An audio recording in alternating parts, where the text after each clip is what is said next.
Now that we've added some compression to the end to pull that vocal up a little bit, we may want to apply a little bit of compression to the rest of this track. If you decide you want to lift up the volume overall in this track, you won't be able to do it because it's automated. The same thing here. You're not going to be able to move this control. So if you wish to make any more tweaks to volume using these controls, you have to go into the automation area and then put in a node. I'm using the makeup gain right now, which is fine. I'll just put in a makeup gain node and I'll raise it a little bit. And now the vocal track will be a little stronger relative to the guitar. Chestnuts roasting on an open fire. Same thing with the overall volume. If you want to play with the volume of the track, it is automated. So if you want to bring it up, you have to bring it up this way. So use your ear and decide what level works for you. There is another problem with the vocal. It wasn't recorded on a great microphone, so it sounds a little thin and a little nasally. So we're going to add some EQ to it. So click on Add Effect and go to Tone. I like the graphic EQ for this because you get a number of different bands.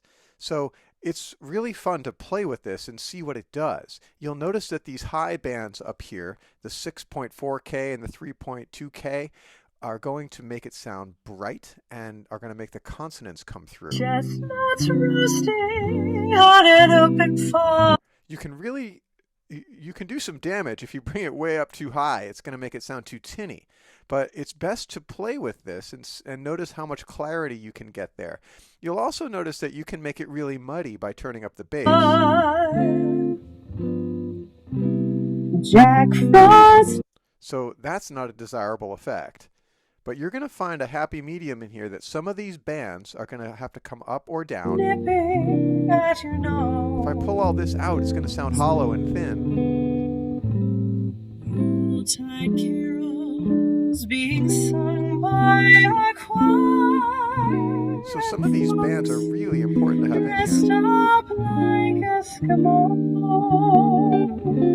everybody knows.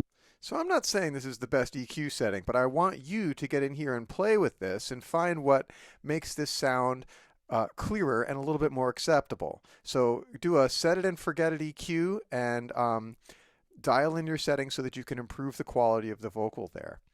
This control over here is going to set the overall level of the effect, how much the EQ affects the vocal. But it will need a little bit of EQ attention, and you are going to need to use your ear on this. So find a setting that you like, something that makes the vocal sound good. And you can A/B this too. What I mean by that is you can turn this off and hear what it sounds like with and without.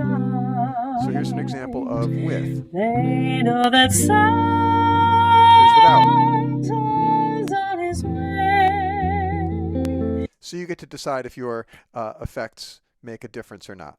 Now we are going to add another effect. We're going to add some reverb, but I want you to be careful about reverb because we want to make sure that the guitar and the vocal sound like they're in the same room.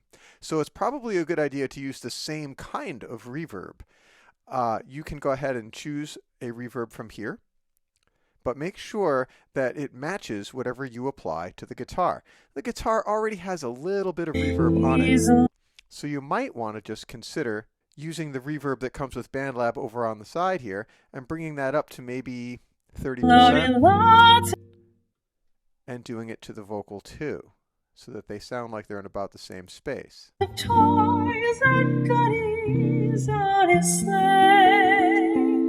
So go ahead and make your corrections there, and then come back for the next video. Don't forget to save your work.